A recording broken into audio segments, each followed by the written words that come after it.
Nathaniel Hollis was sitting on the ash-gray leather sofa, holding a glass of wine without a single sip taken, when the 9 p.m. news bulletin froze him dead. On the screen, a local police van parked right in front of a 3-story apartment building, its red bricks already faded.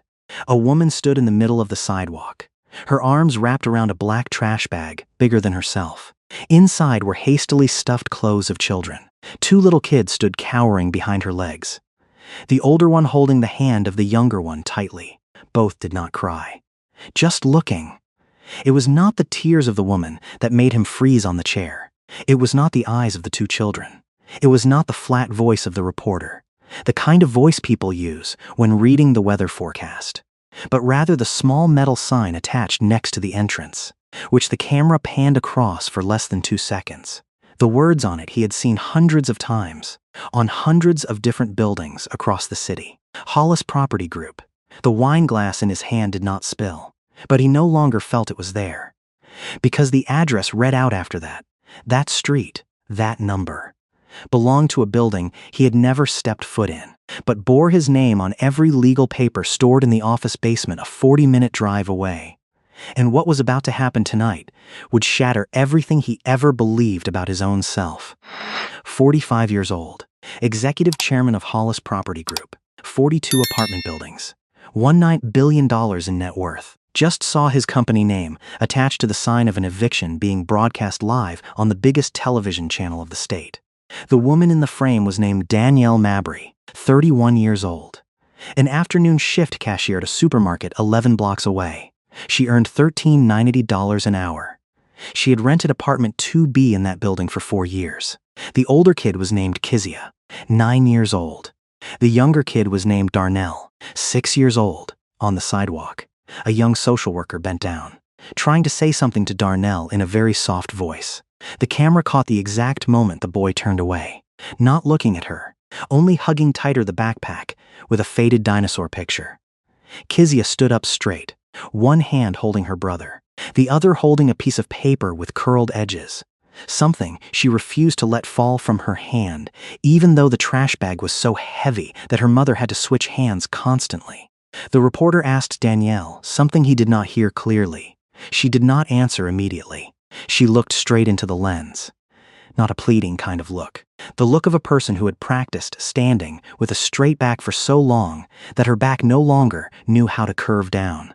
Then she said, her voice not trembling, "I do not need anyone pitying me on TV. I need a door with a lock."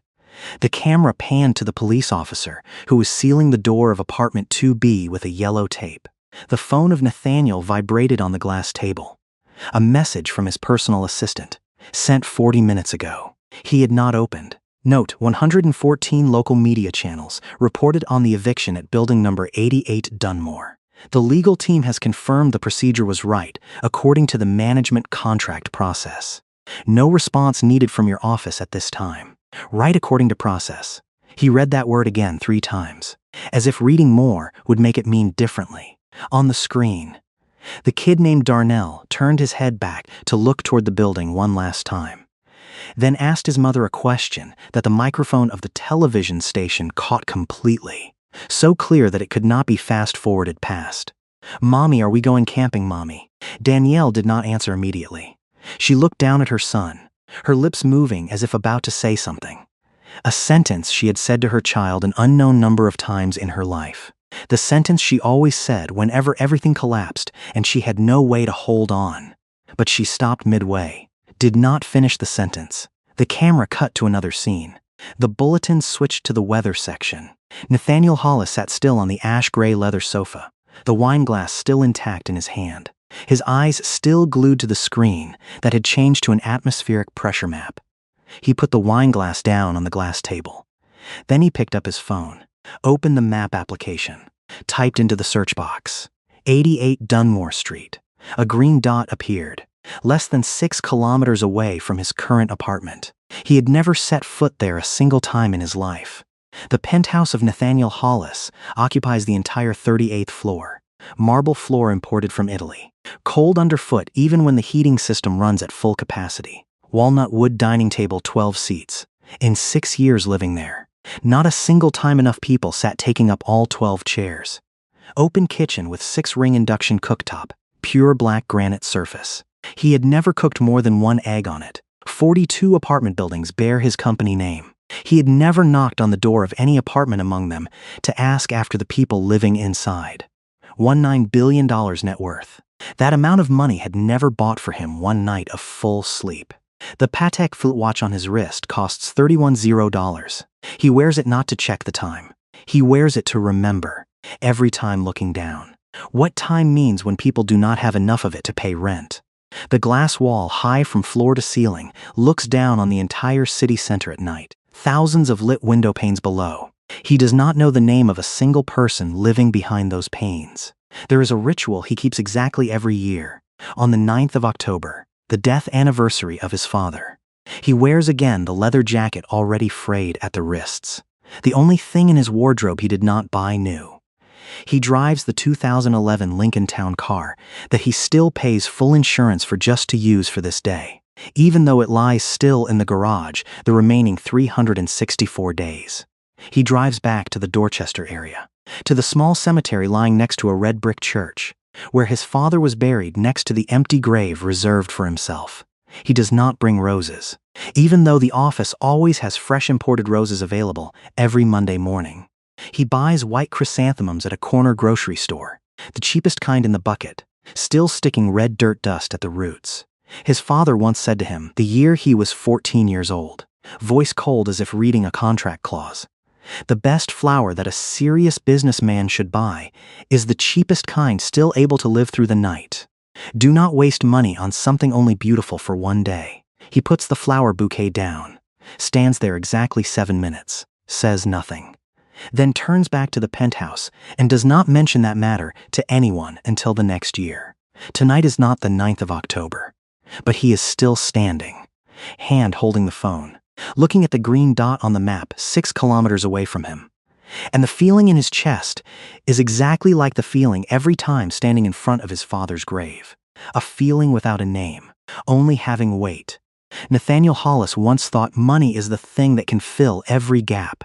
He had enough money to verify that throughout 20 years. And tonight, standing in the middle of his own 400 square meter room, he realizes one thing he had never said out loud ever. People can own 42 buildings and not have a single one to call home. He puts the phone down on the glass table, next to the wine glass still without a single sip taken. Then he opens the bottom drawer of the document cabinet, the thing he had not opened for 3 years, and pulls out a file folder labeled with the handwriting of his own father. Dunmore Street. Acquired 2004. Nathaniel, 15 years old, stood next to his father on sidewalk of Dunmore Street. October 1996.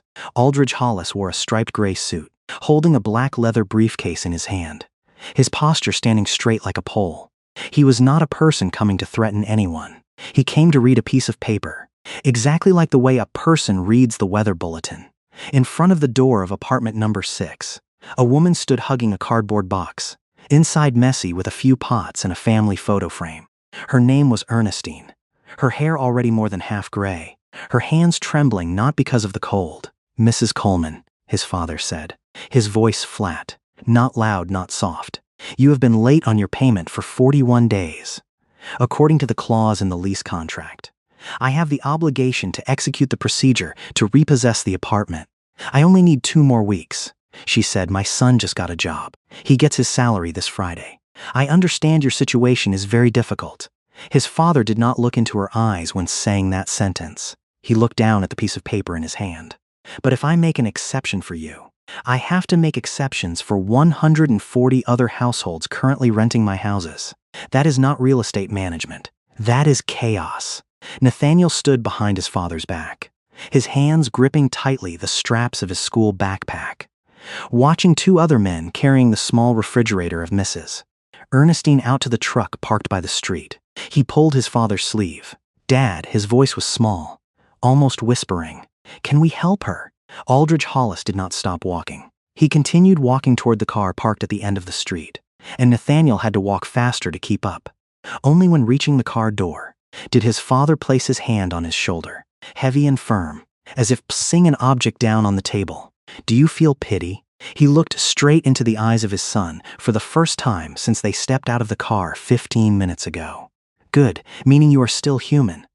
He opened the car door, waited for Nathaniel to sit in, then closed the door, sat into the driver's seat, fastened the seatbelt, all in silence. Only when the car had rolled did he finish his sentence. Now learn how to stop.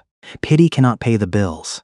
Nathaniel looked out the glass window, saw Mrs. Ernestine still standing there, the cardboard box hugged in front of her chest, until the street was hidden behind a bend. That moment did not haunt him throughout 30 years after that. That was the problem. That sentence returned to him at the age of 22. When he signed the first apartment repossession contract in the capacity of the head of the legal department, his hands did not tremble. He heard his father's voice echoing in his head, clear as if he was standing right next to him. Pity cannot pay the bills. He signed his name. It returned again the year he was 31 years old, at the funeral of his father, when a distant relative said to him, voice like praising, "Your father taught you really well. You are exactly as cold as him in work." He smiled, nodded, said thank you. In his head, his father's sentence echoed again, this time accompanied by the hand placement on his shoulder, heavy like a reversed blessing. And it returned a third time, 3 years ago, when the financial director of the company proposed a new clause allowing automatic house repossession after 3 days overdue. No need to review each individual case. Nathaniel read the proposal in 11 minutes. He signed the approval in 30 seconds. Pity cannot pay the bills. Now he stood in the penthouse, the file folder open on the glass table, looking at the handwriting of his father on the cover. Dunmore Street, acquired 2004. He flipped each page. Sale contract, floor plan drawing, list of old tenants. The names he had never heard of, gradually crossed out over time, replaced by new names. The last page was a handwritten note, his father's handwriting, dated less than a month before he passed away. This building holds the lowest profit margin in the portfolio. Need to review the lease extension clause. Do not let sentiment interfere with business decisions.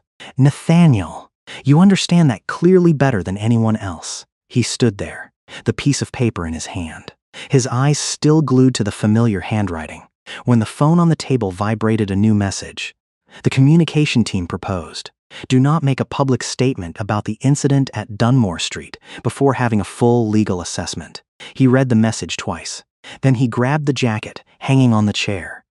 Not the leather jacket frayed at the wrists, reserved for the death anniversary of his father, but rather the wool fabric coat he usually wore when going to work. He did not call his assistant. He did not call his driver. He went down the elevator alone, stepped out of the building, and stood still for a moment on the sidewalk, looking toward the direction having traffic lights on the avenue leading to the Dunmore area. Then he opened the door of the Lincoln Town car still lying in the garage from the grave visiting trip last month, inserted the key into the ignition, and sat still for a moment before starting the engine. 6 kilometers. He had never driven a car there a single time in his life, even though that building had borne his company name for 21 years. He parked the car about 50 meters away from building number 88 Dunmore, not having enough courage to pull close to the curb right in front of the door. The police car had left. The yellow tape was still pasted across the door of apartment 2B, the reflective part flashing up every time the headlights of a car running past went across. On the sidewalk, under the pale yellow streetlight, Danielle Mabry was still there, along with her 2 children and an old minivan parked close to the curb, the trunk wide open, fully loaded with black trash bags and a few cardboard boxes tied with rope. He did not get out of the car. He sat still behind the steering wheel, the windshield like a thin membrane separating him from the scene in front of him, and looked. Her jacket, a navy blue windbreaker, the zipper broken halfway, the upper part temporarily tied with a safety pin, jeans torn at the left knee, not the fashionably torn style people buy ready-made in stores, but the torn style because of having kneeled down on the floor to clean up too many times. Her fingernails cut short, filed evenly, but having 3 vertical cracks running from the nail edge up to almost half the finger. She still kept that neatness amidst this moment. Amidst an evening her life collapsed right on the sidewalk, under the lens of an entire television station. She had given up vanity for a long time. but had never given up dignity. A woman wearing a jacket with a social agency badge stood nearby, hand holding a clipboard, saying something to Darnell, her voice intentionally gentle in the style adults often use when talking to children about things they do not want children to fully understand. Do you know, tonight we will go to a very fun place. Having many friends to play with. Everything will be fine, child. Darnell did not answer immediately. He looked at her, then looked toward his sister standing a few steps away, hand still tightly holding the curled-edge piece of paper since last night. The thing Nathaniel now just clearly saw was a drawing drawn with wax crayons. Adults always say that, Darnell said.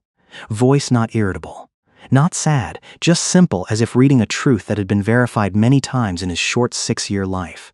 The woman wearing the social agency jacket stayed silent for a second, then bent down to write something into the clipboard, not finding any sentence to reply. In the car, Nathaniel Hollis felt something break out in his chest. Not a pain, but a slow collapse, like a wall rotting for a long time, finally also unable to bear the weight of itself. He had heard that sentence somewhere already. Not from tonight. He had heard it 30 years ago, standing on this exact street, when his father placed his hand on his shoulder and said, "Now learn how to stop." And he, 15 years old that year, had told himself in his head an almost identical sentence, even though never spoken out loud. Adults always say that. Then they still do the thing they want. He thought he had forgotten that sentence for a long time. Kezia stood still beside her mother, hand still holding the drawing, eyes looking straight toward the building, toward the yellow tape flashing up under the car lights. She did not cry. The whole evening. Neither of the two children cried a single tear, and exactly that made his chest hurt more than any sobbing could cause. Danielle turned to her daughter, voice low, only enough for the mother and daughter to hear. "You hold your drawing tightly, okay? Do not let it." She stopped mid-sentence, did not finish. Her eyes looked down at the drawing in her child's hand, then looked up at the building one last time. And she swallowed the rest of the sentence down, as if she herself also was not sure what promise she could still keep for her child anymore. Nathaniel could not step out of the car, could not turn the car around to leave, could not breathe without feeling something in his chest, about to burst out of the stitch line, holding it back throughout the past 30 years. The old minivan started its engine. The woman wearing the social agency jacket tapped lightly on the glass window, signaling something. Danielle closed the trunk, led her two children by hand circling to the back door, and before stepping onto the car, she turned back to look at the building one last time. Her eyes in that moment swept across the old Lincoln Town car parked 50 meters away. She could not see clearly who was sitting in there, through the dark glass layer and the distance of the evening darkness. But she stopped exactly for half a second, as if something in the darkness behind the steering wheel made her halt. Then she turned away, closed the car door, and the minivan rolled away hidden into the dark street. Nathaniel Hollis sat back alone on the driver's seat, two hands still gripping tightly the steering wheel, even though the car had not started the engine at all. Eyes still glued to the empty sidewalk space, now only having the yellow tape lightly swaying in the wind. He did not remember how long he had sat in the car before his mind pulled him back 30 years. This same street, the same row of pale yellow streetlights casting down on the cracked asphalt surface, the same sound of wind blowing through the gap between the buildings, the sound he had never noticed until tonight, when it echoed exactly like the night of October 1996. Mrs. Ernestine Coleman stood there, the cardboard box hugged in front of her chest. Danielle Mabry stood there, her two children holding hands on both sides, two women who had never met each other, separated by exactly 3 decades, both standing on one patch of sidewalk, both looking toward a door just sealed by something not belonging to them. The same street, the same door bearing a different number but sharing one owner, the same piece of paper being read out loud in a calm voice, like reading the weather bulletin. The only difference is 30 years have passed. And the person reading the piece of paper tonight does not stand on this sidewalk anymore. He sat in a car 50 meters away, hiding himself behind the dark glass layer, so no one could see his face. He remembered the feeling at the age of 15, sitting in his father's car, looking through the rear glass window until the street was hidden behind the bend, and he had told himself, in his heart, not spoken out loud, that whenever he had the right to decide, he would never let that matter happen again. He had promised his own self at the age of 15. He was 30 years late. He did not know what had happened to Mrs. Ernestine Coleman after that night. He had never asked. In 21 years working in the very company that evicted her out of her house, he had never opened a single simple search bearing her name. Until last year, one evening he could not sleep. He typed her name into the search box on the phone, almost unintentionally, like an automatic hand reaching for a cigarette of a person who had quit smoking for a long time. The result that appeared was a short obituary, published in the community newspaper of the Roxbury area. 6 years ago, Ernestine Coleman passed away at the age of 78 at a public long-term care center. No mention of children, no mention of left-behind assets, only a last line, added by the obituary writer like a private memorial sentence. She once said to the neighbors that the thing she regretted the most was not the apartment, but the backyard patch where she used to plant tomatoes every summer. He read that line 3 times that night, then turned off the phone, and did not tell anyone.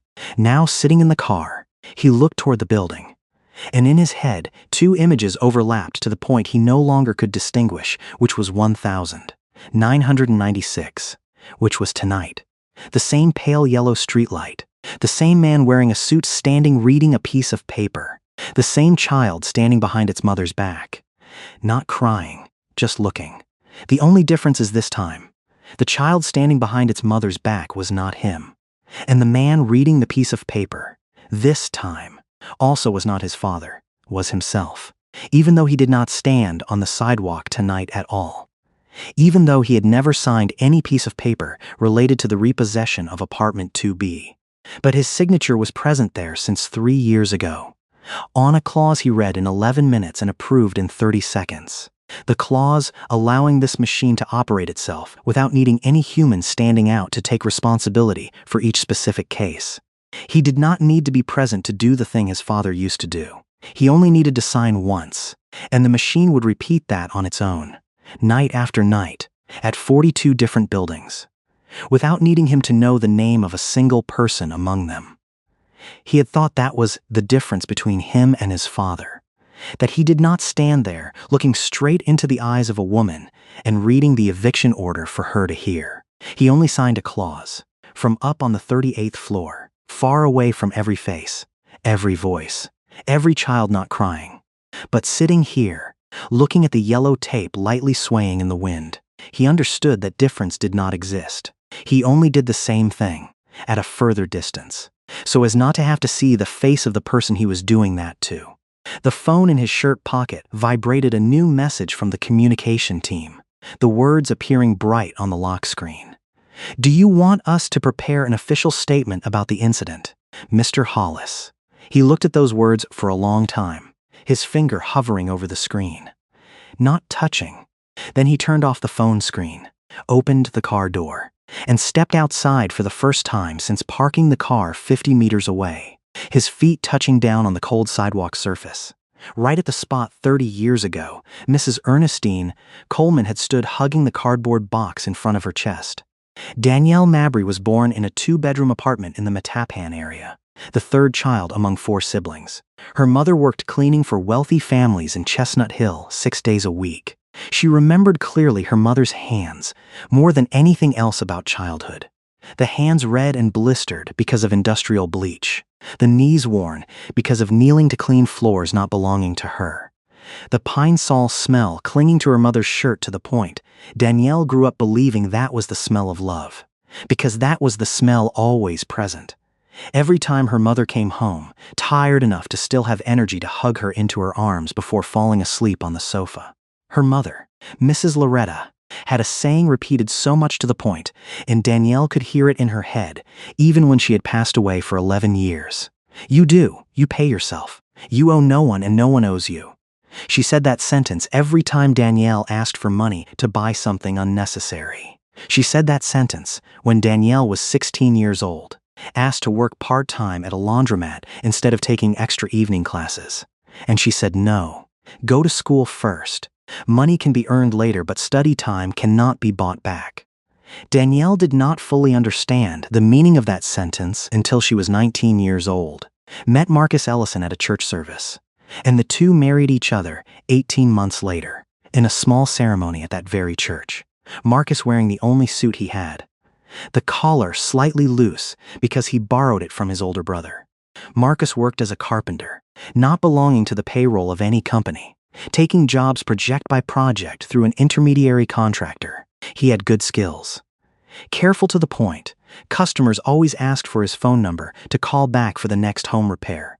But because he was classified as an independent laborer, he had no health insurance through a company, no workplace accident insurance, nothing but hourly wages and the verbal promise of the contractor. Kezia was born the year they were 22 years old. Darnell was born 3 years after that. A March morning, Marcus fell from a 2-story high scaffold while installing an awning for a suburban house. The contractor told the police that Marcus did not belong to the official staff of his company, only an outsourced person by project, so the insurance responsibility did not belong to the company. Danielle's compensation claim application was rejected 3 times, each time with a different administrative reason, until she no longer had enough strength to submit the application a 4th time. She was 27 years old, 2 children, and a death certificate recording the cause of death as injury due to workplace accident. But not a single other piece of paper acknowledged it as a workplace accident needing to be compensated. She got a job at the supermarket 7 weeks after the funeral. Afternoon shift, from 2 to 10 p.m., $13.90 an hour. She took extra weekend shifts whenever the manager needed people, even though that meant she almost did not see her children on those days, only having time to wake them up to go to school in the morning, then leave them at the neighbor lady's house until she came back at 10:30 p.m., her body still smelling of frozen meat and floor-cleaning water. For 4 consecutive years, she did not rest more than 2 consecutive days at a time. There were months the salary was not enough to cover both rent money and electricity money, and she had to choose. She always chose to keep the electricity, because Kezia was afraid of the dark since her father's funeral, and Danielle could not bear to let her child sleep in a pitch-black room just because of a bill. She started selling things in the house, in a sequence she remembered clearly each item, each amount of money. The old television, sold for $80, bought for $300 5 years ago. Her bed frame, sold away to have money to pay kindergarten tuition for Darnell. After that, she slept on a mattress spread directly onto the living room floor for more than a year so her 2 children could still keep their beds. The old phone of Marcus, she kept for 3 years after he died, finally also had to sell, getting $45 to compensate into the money to repair the broken heater in the middle of winter.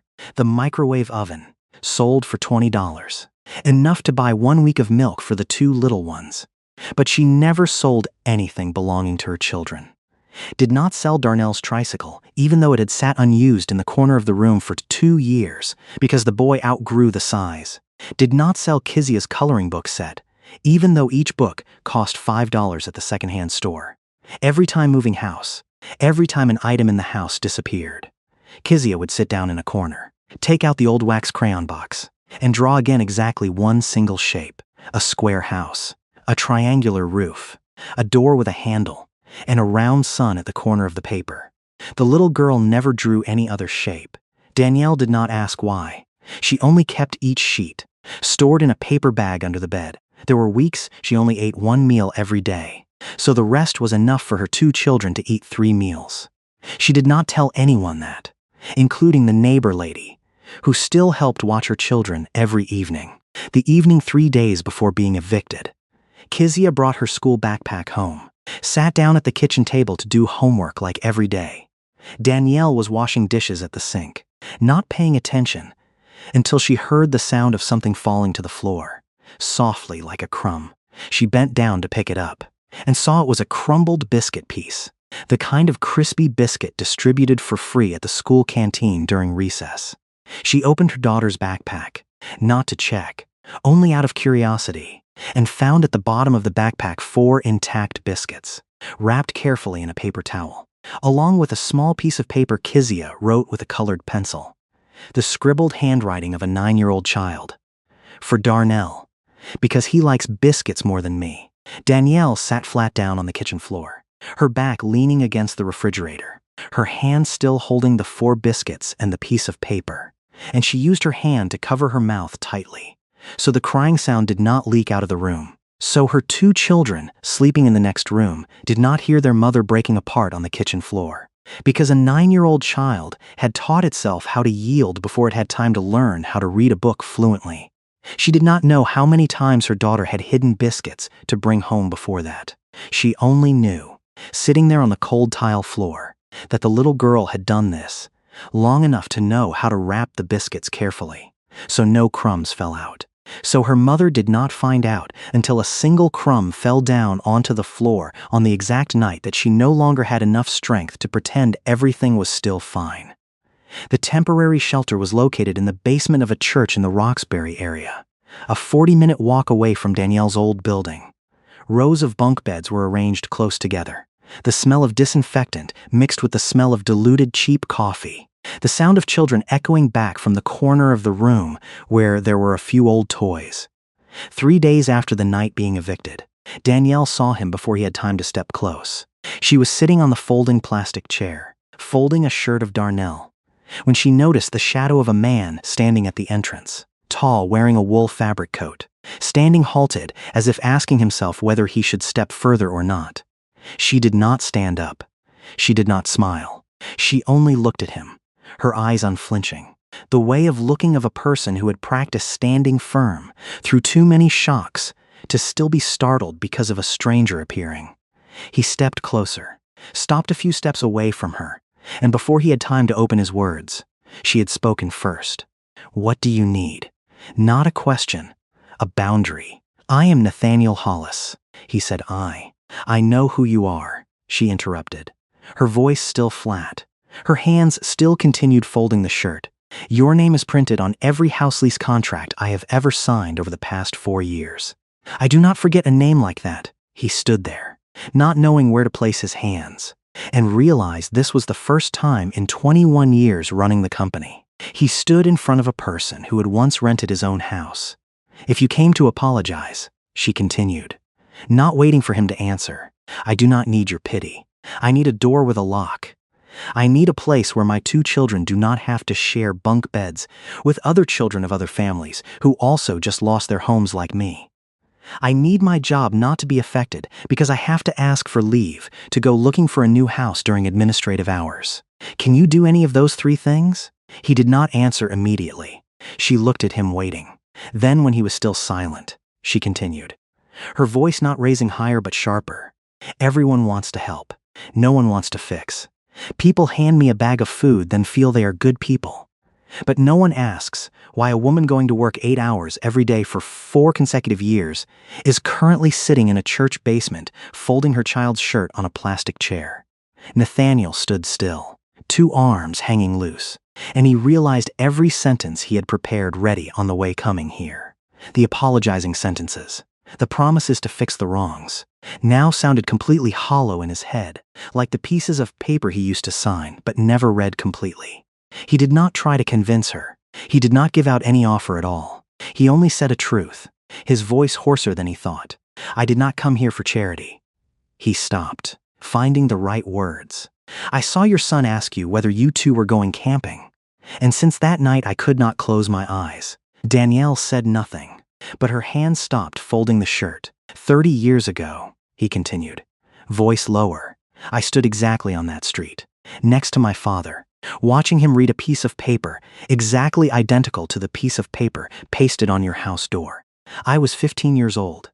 I had promised my own self to never let that matter happen again when I had the right to decide. He stopped, looking down at his 2 hands. I was 30 years late. Danielle looked at him for a long time, saying nothing.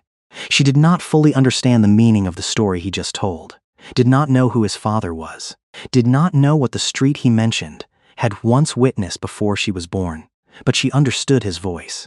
That was the kind of voice of a person currently carrying something heavy throughout many years but had never been able to put down, the kind of voice that a person who had endured recognizes in another person. like the way two people having gone through the same storm recognize each other in the middle of a room crowded with strangers. She did not forgive him. She did not say thank you. She only finished folding the shirt in her hands, placed it into the fabric bag nearby, and asked, her voice still straightforward like the first sentence, "What do you plan to do next? Or did you only come to tell me your story?" Her question made him have no immediate answer. He said he would return, then left the temporary shelter, and instead of going straight back to the penthouse, he drove to the company office, even though at that time it was almost 11 p.m. He called Russell Tate, the operations director in charge of the entire house repossession division, requesting to meet right in the night. Russell arrived at the office after 40 minutes, still wearing the intact pajamas under the coat hastily put on. "I need to know," Nathaniel said, without greeting, why apartment 2B at Dunmore Street was repossessed without a single call, without a single face-to-face meeting, without a single review from a human. Russell sat down, opened his laptop, typed a few lines, then turned the screen back for him to see. Because the system's designed to not need that. "Sir," Russell's voice did not seem defensive, nor did it seem apologetic, just the voice of a person explaining a technical procedure. "The clause of automatic repossession after 3 days overdue is the exact clause you approved 3 years ago, aiming to reduce manual review costs and reduce legal risks for the company. We only execute exactly what the contract stipulates. But did anyone look over her case? She has 2 children. She had rented the house for 4 years, never having been overdue a single time before that. The system does not distinguish payment history in activating the clause. Sir, that exactly is the purpose of automation. It eliminates the sentimental factor that could lead to bias or inconsistency between cases." Nathaniel looked at the screen, where an Excel table was displayed with hundreds of rows. Each row was an address, a name, an overdue date, a processed status. Dunmore Street 2B lay at the 211th row. Nothing special compared to the rows above and below it. "We followed exactly the procedure agreed upon in the management contract," Russell added, his voice still calm. "The very contract that your team had reviewed and signed." Nathaniel could not find anyone to get angry at. Russell was not an evil person. He was only doing exactly the assigned job, exactly what the piece of paper stipulated. Exactly what Nathaniel himself had put his pen down to sign 3 years ago without reading completely the last line. There was no evil villain standing in front of him tonight. There was only a machine, and he himself was the person who had installed it into operation. According to data from the eviction lab of Princeton University, every year there are more than 3.6 million eviction orders filed to the courts in the U.S., equivalent to nearly 7 cases per minute. The majority of those do not relate to the tenant intentionally not paying money, but come from the loss of an unexpected income amount, a medical bill, a time having work hours cut, an unforeseen car repair expense amount. The National Low-Income Housing Coalition estimates that nationwide, for every 100 households with extremely low income, there are only 36 affordable rental houses available for them to access. That gap forces millions of families to spend more than half of their monthly income just to keep a roof over their heads, making it so just a small incident is enough to push them into a state of losing their homes.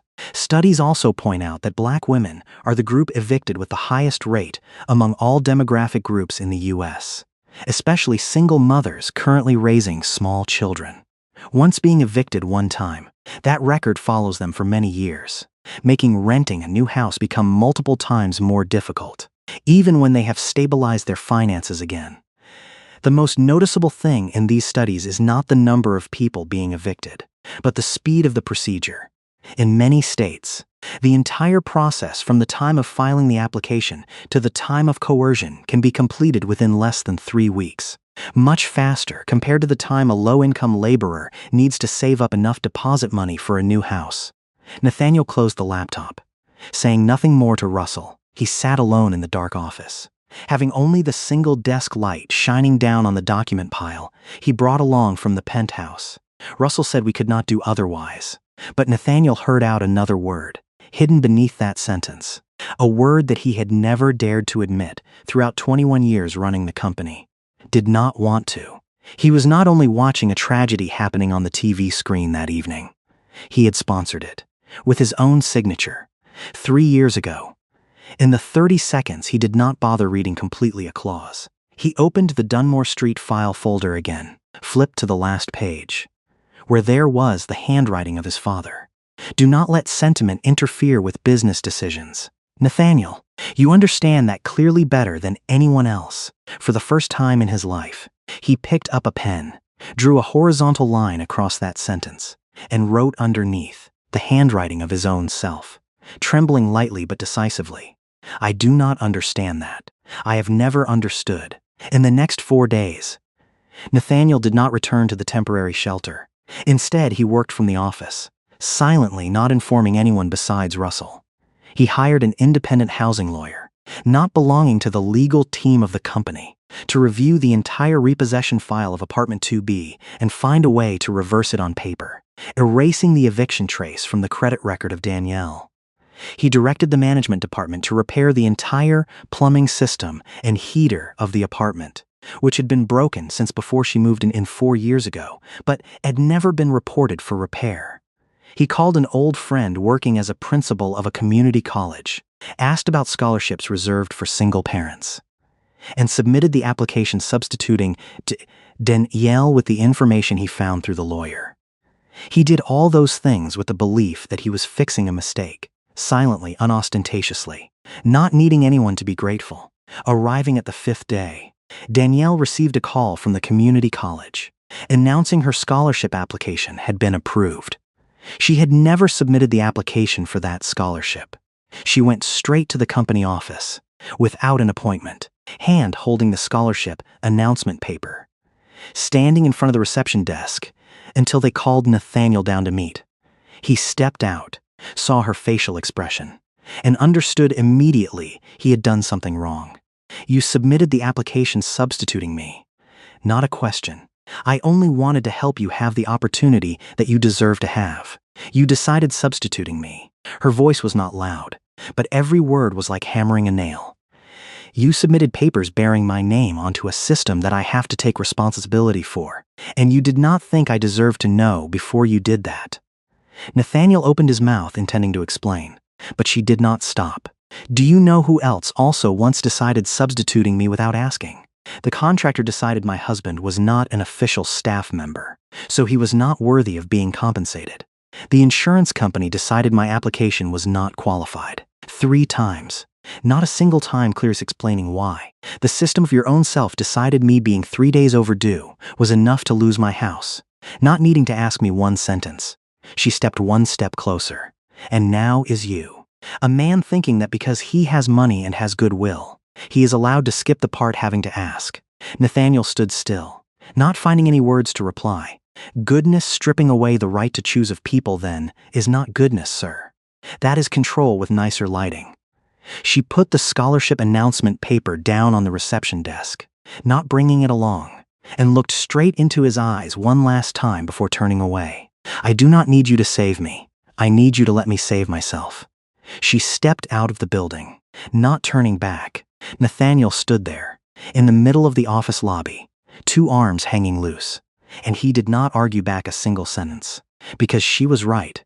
Danielle submitted another scholarship application herself, a smaller program at that very community college, not going through anyone.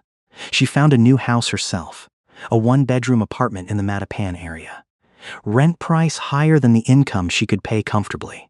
But she signed the contract using her own name, using the exact money amount she saved up from the months working extra weekend shifts.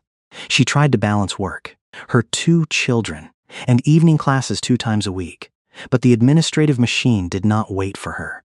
The scholarship program required full attendance at mandatory orientation sessions in the first month. She missed 2 sessions because the supermarket manager called her into an unexpected overtime shift that she could not refuse, because refusing meant losing her job. The scholarship was revoked exactly according to regulations, having no exceptions, having no separate review for her case. That same week, the person watching the 2 children in the evenings she went to school reported that she could not continue anymore because her own schedule changed. Danielle could not find anyone to substitute in time, and she was forced to skip the remaining classes of that week. She sat in the new apartment, late at night, her 2 children already asleep, looking at the scholarship revocation announcement paper on the table. And for the first time since her husband's funeral, she felt she no longer had enough strength to stand up by herself alone. She did not call because of having forgiven him. She did not call because of self-esteem having dried up. She called because of her children. The phone of Nathaniel rang at 11 p.m. He looked at the name appearing on the screen, sat up straight, caught the call immediately. "I need help." Her voice was hoarse, tired but not at all weak. "And this time I am asking, if this story is making you feel something, please subscribe to the channel. Stories like this need to be told." Now we continue. He did not ask what help she needed immediately on the phone. He only asked for the address, then drove to the 1-bedroom apartment in Mattapan at near midnight, standing outside the door until she opened it. This time, he did not bring along documents, did not bring along ready-drafted solutions. He only sat down on the kitchen chair opposite her and asked what she needed, one thing at a time, waiting for her to answer before doing anything. She needed a reliable babysitter on the evenings she went to school, not prearranged by him, but chosen by herself. He would only pay the cost if she agreed.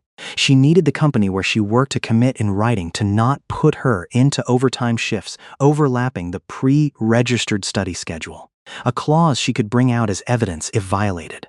She needed the scholarship to be restored, not because he intervened, but because the mandatory attendance policy of the program needed to be reviewed for cases like hers. He noted down every point, not adding, not subtracting, and asked if she needed anything else before he left. That night, after leaving Danielle's apartment, he did not go straight home. He drove to the small cemetery next to the red brick church in Dorchester. Even though it was not the 9th of October, the cemetery gate was locked. He stood outside the iron fence, looking toward the grave of his father hidden in the darkness. "I know what you will say," he said, his voice echoing in the cold air, no one hearing besides himself. "Numbers say it all." "Son," he stood still for a moment, 2 hands gripping tightly the iron bars of the fence. "No," he said louder, his voice trembling but not hesitating. "Numbers are right. For you, they destroy all the remaining people," he told, alone in the darkness. The things he had never said to anyone, including to himself until tonight. He told about Mrs. Ernestine Coleman, the woman he had stood watching, being evicted from her house, the year he was 15 years old. The person he only just knew the full name and death date of 1 year ago, through a short obituary in a community newspaper.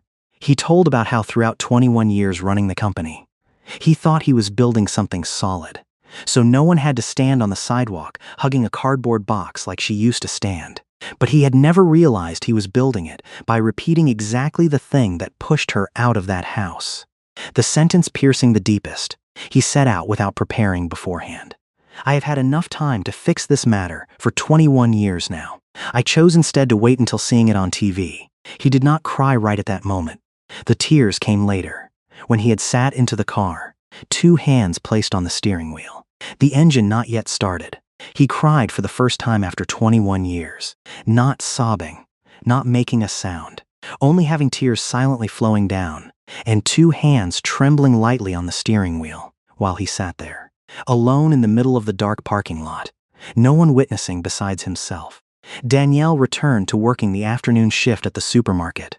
The exact old job, the exact navy blue uniform, the exact worn-soled shoes making her feet throb with pain every time the shift dragged past 10 p.m. She registered again for the evening class, 2 times a week, paying herself $50 every month from the salary amount that inherently had never had a single $50 left over. She cut down everything possible to cut, drinking coffee diluted twice as much so a box could be used longer, walking instead of catching the bus for short road sections to save ticket money for rainy days. There were nights she came home at 10:30, hastily eating a slice of bread, standing right in the kitchen, then sitting down on the living room floor, her back leaning against the old heater, clicking every time turned on, opening the book to study until her eyes could no longer distinguish words. On the living room wall, right next to the spot she sat studying, one of the house drawings Kiziju drew from the days at the temporary shelter was still pasted there with tape, the paper edge more curled than before. but the sun at the corner still kept intact the yellow color the little girl colored the darkest. One night, near 2 a.m., she sat there, the book page open on her knees. The words blurring not because of the weak light, but because her eyes had opened continuously for 21 hours. The human skeleton has 206 bones. She memorized 142. Friday, she needed to memorize all 206 for the basic anatomy test. She put the book down on the floor, two hands hugging her knees, and for the first time since the night calling Nathaniel, she thought about giving up. Not because she was weak, because she was exhausted to the point of no longer distinguishing between perseverance and self-torture. She sat there for a long time, not crying, only looking into the dark space in front of her, until the clicking heater sound pulled her back. She stood up, walked into the bedroom of her two children, stood at the doorframe watching them sleep for a moment, then turned back to the living room floor, picked the book up, and continued studying until morning. Willa Grant, 68 years old, a longtime member of the church where Danielle once held her wedding, was the first person to notice Danielle was exhausted before Danielle herself was willing to admit that. She did not ask if Danielle needed help. She went straight to her house one afternoon, knocked on the door, and when Danielle opened it, she spoke immediately, not beating around the bush. "Give the two little ones here to me on Tuesday, Thursday evenings. You go to study, Miss Willa. I do not have money to pay you. Did I ask for money?" She looked straight into Danielle's eyes, her voice not harsh but leaving no room to argue. "You did not ask. I am telling you. Give the two kids here. Go to study." Danielle stood there, her hands still gripping the door, not finding any refusal strong enough to resist that voice. From the following week, every Tuesday and Thursday evening, Willa Grant arrived at exactly 7 p.m., bringing along a fabric bag containing a few old coloring books and a box of homemade biscuits, sitting with Kezia and Darnell at the kitchen table until Danielle came home. One evening, when Danielle came home earlier than usual, she stood outside the door for a moment, listening to the voice of Willa, currently telling a story to the two children. Her voice slow, having a rhythm like singing an old hymn. "You do not wait for anyone to pull a chair for you. Darling," she said to Kezia, currently sitting next to her coloring a drawing. "You build the chair yourself. Every wooden plank, every nail. Then you sit on it as if this whole room is yours." Danielle stood outside the door, her hand still holding the key, and for the first time in many months, she felt something lighten in her chest, even if only a little. Another evening, Darnell asked his mother, when she was tying his shoelaces before going to school. "Mommy, next week are you coming to watch me perform at school?" Danielle intended to say the familiar sentence immediately, the sentence she still usually said whenever unsure of her working schedule, the sentence that she knew her son had heard enough times to no longer believe entirely. Adults always. She stopped mid-sentence, her hand still holding her child's shoelaces, and she did not finish that sentence. She did not want to be one of the adults who used to say that then did not keep their word. Not with her son. Not this time. "I will ask to leave the shift early that day," she said instead, her voice more certain than she thought. "I will be present."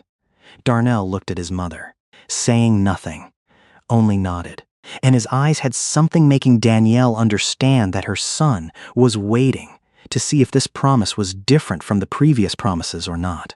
The detail saving all the nights she almost gave up hung right on the wall next to her study table. A pink sticky note, the handwriting written with wax crayons by Kezia, written from the first week she returned to the class. "Mom can do it. I love Mom." Every time her eyes blurred because of tiredness, every time she intended to fold the book up early, she looked up at that piece of paper again, pasted intact in the position from the first day, and she continued studying for another half an hour. She passed the basic anatomy test with a B+, not an A 4 months later. She completed the medical assistant certificate program at the community college, a lecture room having water stains spreading on the ceiling, not any prestigious lecture hall. She stood on the small stage in the blue gown. She ironed flat herself at 5 a.m. that morning, her hand holding the certificate, looking down at the row of seats where Kezia and Darnell sat with Willa Grant, all three clapping louder than anyone in the auditorium. That was not the biggest room she had ever stepped into. But to her, standing there, in the gown she prepared herself with her own hands, that was the most important room she had ever stepped into in her life. 1 year later, Nathaniel Hollis sat on the ash-gray leather sofa, the wine glass in his hand without a single sip taken. The TV turned on the 9 p.m. news channel, exactly like that night, but this time, the news bulletin reported on a new program of Hollis Property Group, erasing the automatic house repossession clause, replacing it with a case-by-case review procedure mandatorily having human participation, along with an emergency support fund reserved for tenants facing unexpected difficulties. He turned off the TV, not because of sadness, because he was smiling, and he did not need to look at anything more. On the wall opposite the sofa, the place previously only having an empty glass pane looking down on the city, now hung a small photo frame. Inside was the drawing drawn with wax crayons already faded over the years. A square house, a triangular roof, a door with a handle, and a sun at the corner. Kezia had gifted back to him the first sketch, the version the little girl drew at the temporary shelter the year she was 9 years old, accompanied by a short sentence written on the back with a pencil. "You keep this for me, so you remember what a home is." His phone vibrated. A message from Danielle. "Tonight I and Kezia stood on that exact street. I think you should know. On Dunmore Street, under the pale yellow streetlight, Danielle Mabry stood next to a woman younger than her, arms hugging a still small baby, tears flowing long on her cheeks because of having just received the announcement that her apartment would not be repossessed, thanks to the new emergency fund paying the still lacking rent part."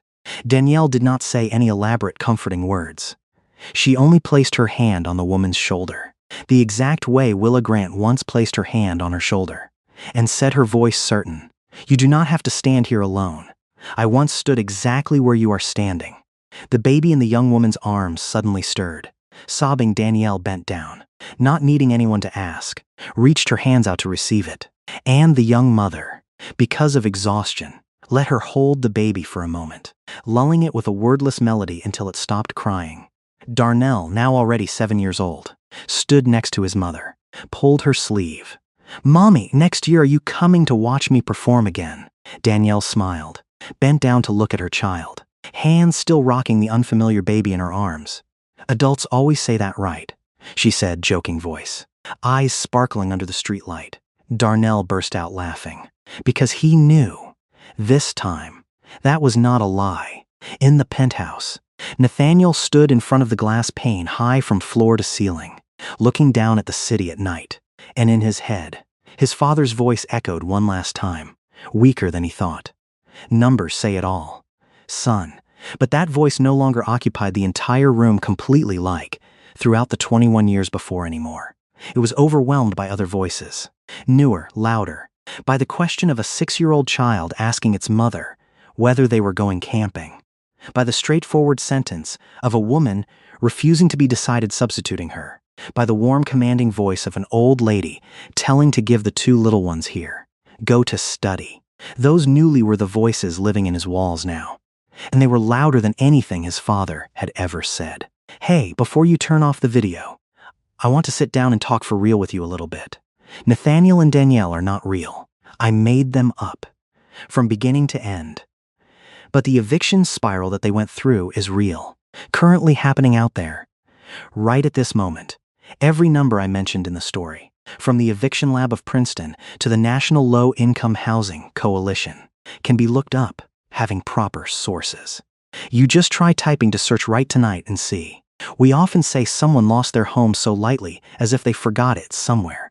It is not like that. The system abandons them, while the majority of us press to switch to another channel. If you or your loved ones are struggling with housing matters, call 211, okay? They will connect you with the nearest emergency support sources, or seek out the National Low Income Housing Coalition. Thank you for staying to listen completely to this story. Honestly, if it touched you even just a little, leave a like to help me, and tell me to hear down in the comments. Have you ever been in the situation of Danielle? Or do you know someone who used to be like that? Do not hesitate to share. Who knows, maybe your story is the exact thing someone is needing to read tonight. Subscribe to the channel if you want to hear more stories like this. See you again in the next episode, okay?